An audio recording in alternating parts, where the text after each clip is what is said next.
You are sitting in a hunting cabin in the deep woods of Maryland. Deep Creek Lake, November 19th, 1953. 10 government scientists are gathered around a fire. Someone pours Cointreau into a glass. You drink. What no one has told you is that the liqueur contains roughly 70 micrograms of LSD. The drug is still experimental. You did not volunteer. You were not warned.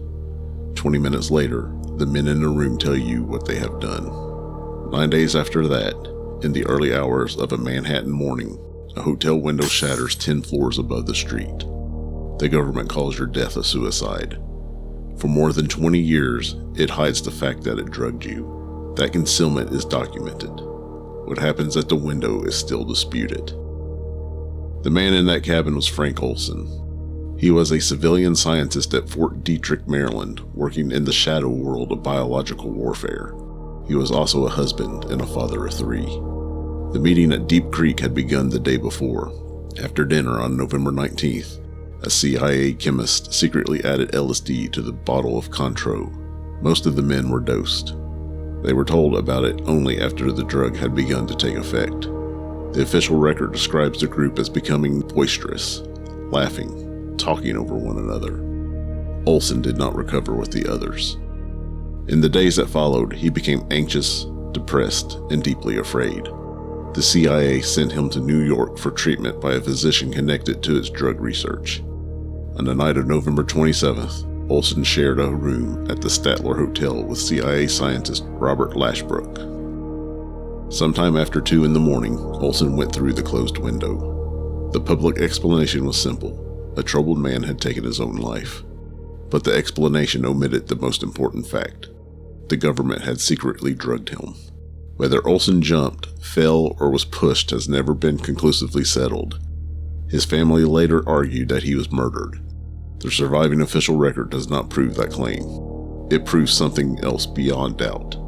The CIA experimented on one of its own people, watched him unravel, and concealed its role in the death for more than 2 decades. To understand why the CIA took that risk, you have to understand the fear surrounding the human mind in the early Cold War. Communist governments had used isolation, coercive interrogation, show trials, forced confessions, and propaganda. During the Korean War, some captured Americans appeared in the enemy broadcast. Some signed statements. A small number refused repatriation. In Washington, those events were interpreted through a terrifying new word: brainwashing. Officials feared the Soviet Union, China, or North Korea had discovered a scientific method for breaking identity and controlling behavior. The fear was real. The evidence for a reliable mind control weapon was not.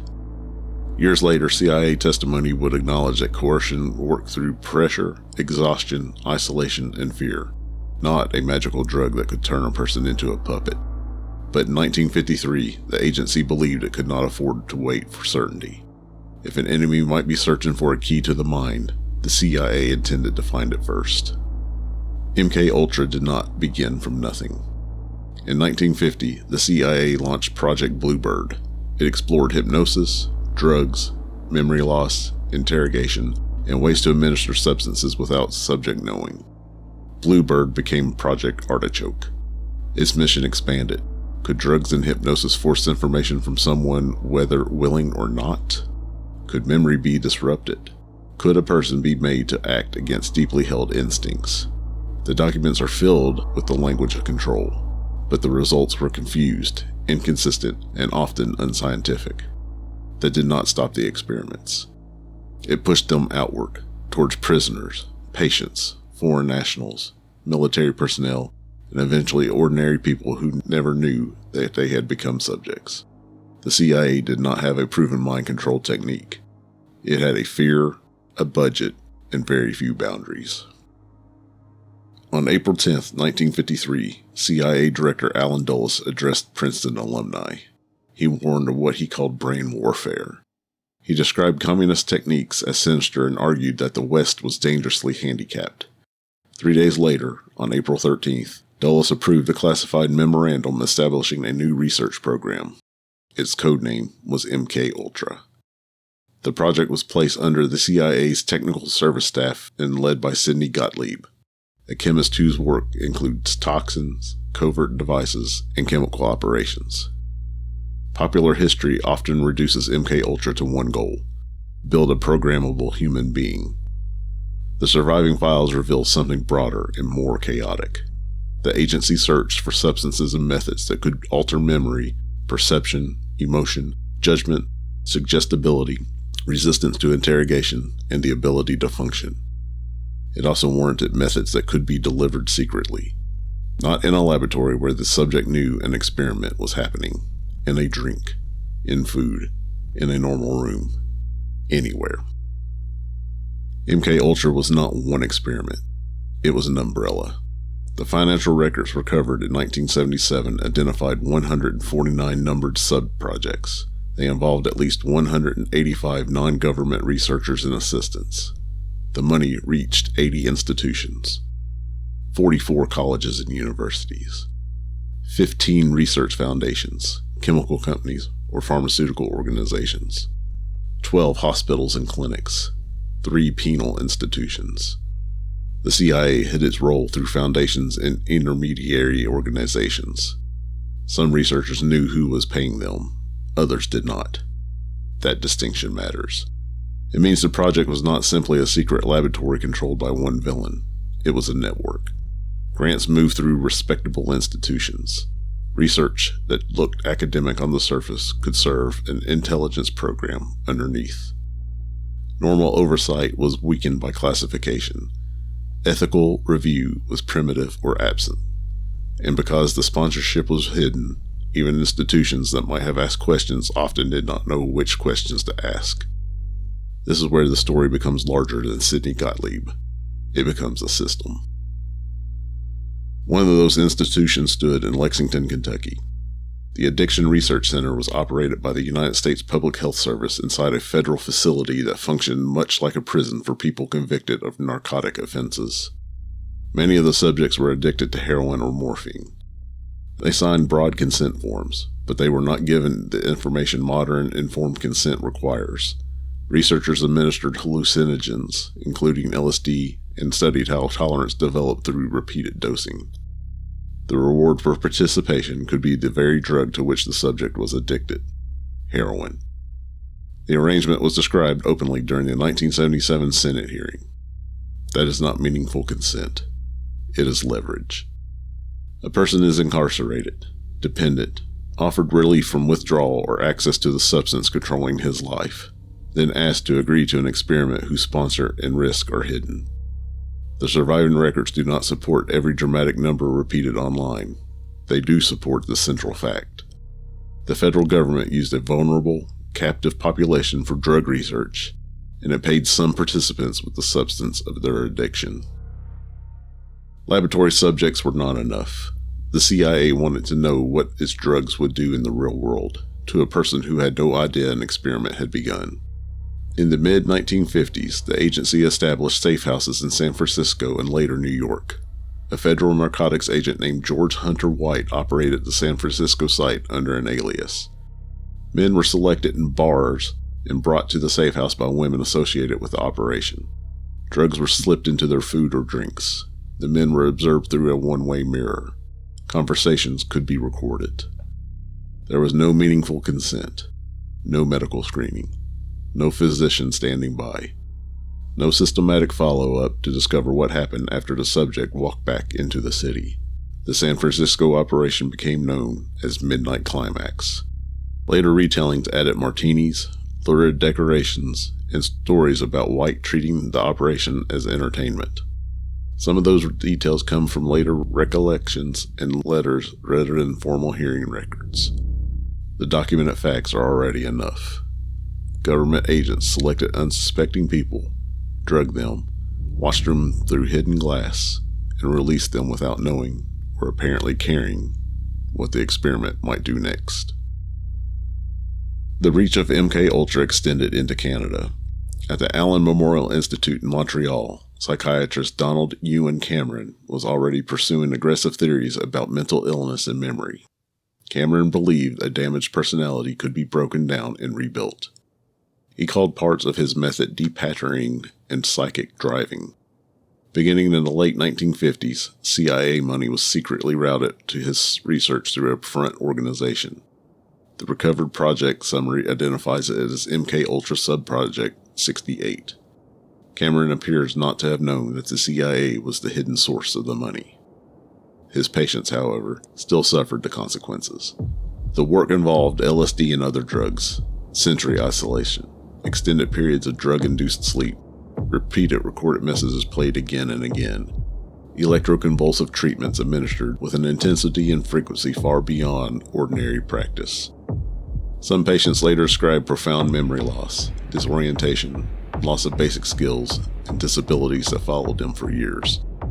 The CIA did not invent all of Cameron's methods, and the surviving evidence does not show Sidney Gottlieb directing each treatment from Washington. The truth is more institutional, and in some ways more disturbing. The agency found a psychiatrist already willing to push human beings past acceptable limits, secretly funded the work because it matched its interest, and preserved almost none of the patient-level records needed to measure the damage. MKUltra was authorized in 1953. The 1977 CIA accounting placed its main run through 1964, while related research continued under other names, including MK Search, into 1972. Then came January 1973. Richard Helms was leaving the CIA. Sidney Gottlieb was preparing to retire. Acting under Helms' verbal direction, Gottlieb ordered the MKUltra files destroyed. The surviving record does not prove that Watergate panic caused the decision. The timing invites speculation, but speculation is not evidence. What is documented is devastating enough. The operational files were eliminated. Research reports, subject histories, names, clinical details. The records investigators would later need to determine who had been harmed and how. The destruction did not erase the program. It erased accountability. The CIA believed the trail was gone. It was almost right. In 1977, an agency employee responding to the Freedom of Information Act searches examined records stored at a retired record center. The files were organized under budget and fiscal titles rather than the name MKUltra. There, separate from the destroyed operational files, were 7 boxes. Early estimates placed the discovery at about 5,000 pages. A later count put it closer to 8,000. Not 20,000, and not the clinical archive investigators needed. These were financial administrative records, contracts, vouchers, grants, account numbers, and references to subprojects. But money leaves a shape.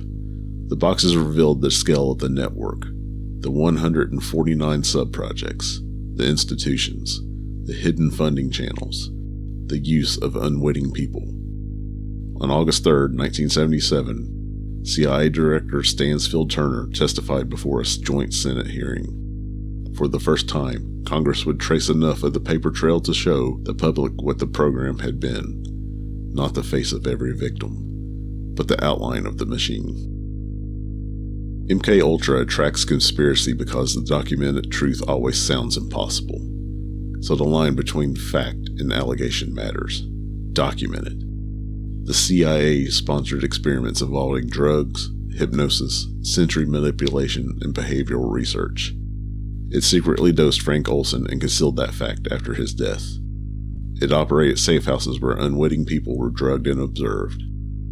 It moved money through universities, hospitals, foundations, companies, and prisons. And it destroyed most of the operational files. Disputed.